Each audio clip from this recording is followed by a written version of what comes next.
Yo, tchoub. J'espère que vous avez la pêche les gars, que ça roule tranquille. Bon, question extrêmement intéressante que j'ai reçue d'un Patreon qui me dit essentiellement pourquoi les femmes choisissent les mauvais garçons, les players, les joueurs, les mecs qui fréquentent plusieurs nanas et s'investissent en eux plutôt que de s'investir dans le bon, dans le mec qui est sympa, le bon gars, etc. Faut que vous compreniez une composante. Ok, de un, ne cherche jamais à faker une personnalité que t'es pas. Parce que sinon, tu pues la défaite à 10 km et tu pues le faux à 200 km. Ok, frère. Mais comprenez une chose. Il faut que tu gardes à l'esprit qu'il y a certaines composantes que c'est ce que tu peux appeler des mauvais garçons qui sont extrêmement attractives. Et il va falloir que tu gardes ça dans ton arsenal. Ok, il va falloir que tu reforges ton esprit de passer de bolos épuisé, assoiffé de la schneck, aka Blue Pill Mangina, motherfucker, ok, à personne normale. Ok, frère, c'est-à-dire une personne dominante. La caractéristique principale, et j'en ai compté 4, les gars, à peu près, qui fait en sorte que le mauvais garçon capte l'attention des demoiselles, parce que là, l'abonné me dit comment capter l'attention des nanas, etc., etc. Les mecs, comprenez que je suis pas là pour vous dire comment capter l'attention des demoiselles. Ok, essentiellement, rechercher la validation, l'attention, non. Mais je suis là pour t'expliquer comment tout ce bordel, il fonctionne. Donc, ouvre bien tes oreilles et pose tes fesses, ok? Le premier point, c'est que ce genre de personnes-là, la majorité du temps, ils ont l'air détachés. Ils ont l'air de s'en taper, ok? Donc, ce qui fait qu'ils agissent naturellement, ok? Ils sont pas désespérés. Beaucoup de mecs, maintenant, sont désespérés pour avoir des relations, ce qui est de l'énergie féminine, ok? T'agis comme une nana, donc la nana, elle va agir comme un homme. Lorsque tu changes la polarité d'une chose, t'as un effet boomerang qui te retombe sur la tronche, donc tu finis le cœur brisé, pourquoi elle me veut pas, avec un bouquet de fleurs de 15 kilos, ok, d'accord, en suppliant qu'elle t'aime. Comprends une chose, lorsque t'es pas désespéré, tu ne mets pas une personne sur un piédestal, et les femmes, elles détestent, malgré tout le conditionnement qu'elles ont eu, ok, depuis qu'elles ont, je sais pas, 3 ans, etc., t'es une reine, t'es une princesse, etc., donc, elles ont été conditionnées. Mais dans le fond, elles ne veulent jamais d'un mec qui est désespéré. Un mec qui est là, qui quitte ses activités simplement pour lui plaire, qui fait ci, qui fait ça, et qui cherche sa validation. Lorsque tu cherches la validation d'une personne, ok, cette personne-là, elle est au-dessus de toi. Le mauvais garçon, il passe de boulot en boulot, il fait sa propre life. C'est pas que forcément il fait des tatouages de bolos pour essayer de jouer le gangster en carton, alors que lorsque tu lui mets une pigne, il part en courant, ok, il rentre chez lui, il habite dans un manoir, ok, même s'il a une survette, d'accord frère, c'est qu'essentiellement, il est détaché du résultat. De deux, ce que tu peux remarquer, c'est que lorsque tu arrives à éteindre cette bolosserie qui est au fond de toi, qui est la peur du rejet, ok, la peur d'être rejeté, la peur de ne pas être accepté, le mauvais garçon, lui, à contrario, ok frère, il n'a pas peur d'être rejeté. C'est-à-dire, il peut mettre ses intentions au clair, il peut assumer son intérêt romantique via une demoiselle, frère. C'est ça qui est extrêmement attractif, c'est-à-dire qu'il n'est pas dans une zone d'excuse. Frère, la société veut que tu t'excuses du fait d'être intéressé par une nana. La société veut que tu aies peur d'être rejeté, que tu vives dans une zone de peur. Ok? D'accord? T'as aucun compte à rendre à personne jusqu'à la fin des temps. Ok, frère? Si tu es intéressé par une personne, déjà cette personne-là, elle a à donner une réciprocité à cet intérêt-là. Si elle donne pas une réciprocité, tu te tailles. Ça n'a rien à foutre. Ok, frère?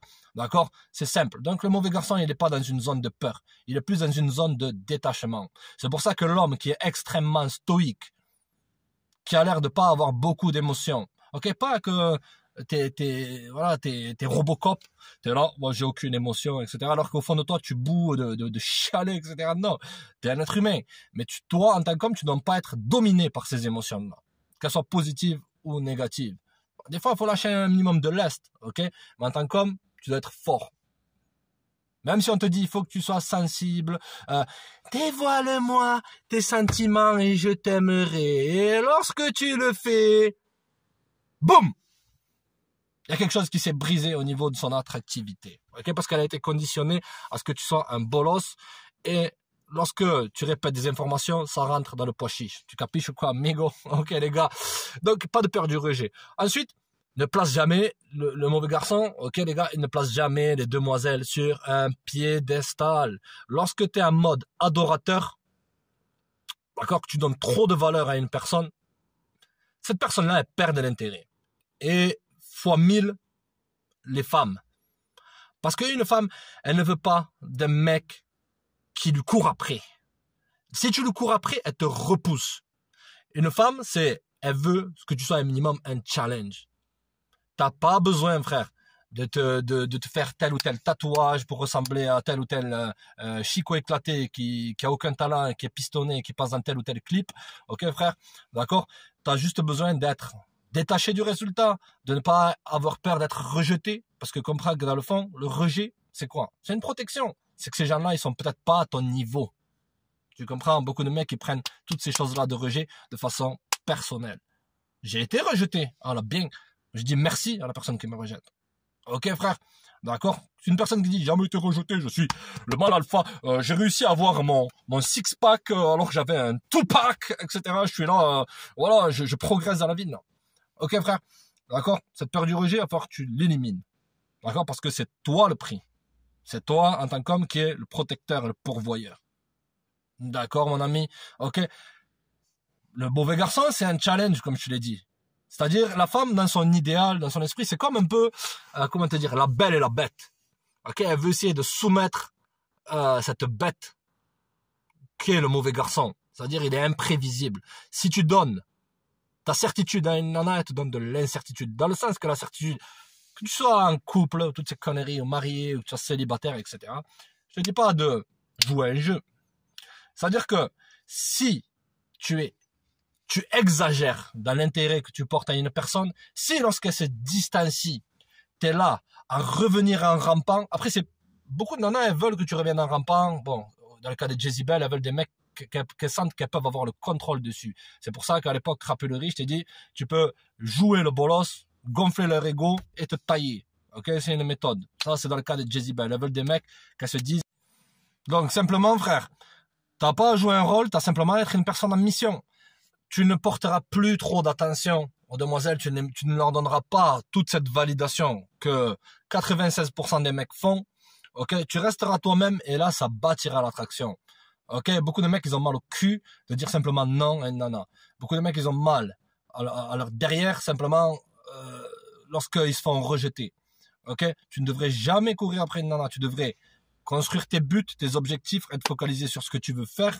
Ok, et tout tombera en place. Tu n'auras plus besoin de courir après les nanas. Parce que dans le fond, une femme, ok, même si à l'époque moderne, beaucoup cherchent des hommes de basse valeur qu'elles peuvent contrôler, etc., etc. D'accord, des mecs qui sont excitants ou qui ont un bas niveau d'intérêt, d'accord, qui sont pas intéressés. Elles en ont rien à carrer, que tu sois marié ou en couple, elles te courent quand même après. Ok, frère? Mais dans le sens que tu placeras d'autres priorités. Et ça, c'est extrêmement attractif pour les demoiselles. Lorsque t'es pas la priorité des nanas, lorsque tu fais en sorte que les nanas, c'est pas ta priorité, c'est toi qui deviens leur priorité, frère. Ok? C'est simple, mec. Il n'y a pas de technique miracle. Le seul miracle que tu puisses faire, c'est changer ta life, changer tes circonstances et mettre sur un piédestal ce qui est réellement important pour toi.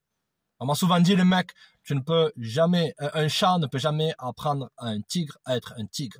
Beaucoup de gars, à notre époque, ils ont manqué de présence masculine dans leur enfance. Ils ont été élevés par des nanas. Ils ont eu le cerveau lavé par les films romantiques en carton, okay, qui la plupart du temps ont été écrits par des Henri trop gentils au fond de la classe qui pesaient 12 kilos et qui étaient là en train de fantasmer sur une nana qui n'avait rien à carrer de lui. Ok, frère, comprends la réalité des choses.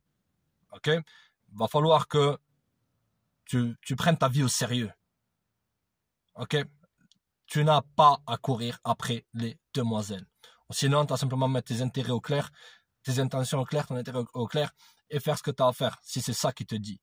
Mais lorsque tu places des priorités élevées, là, tu deviens quelqu'un d'élevé aux yeux des femmes. Restez connectés, les mecs. Abonnez-vous, partagez, likez. Faut que je me taille, les gars. Ça fait un plaisir. Check!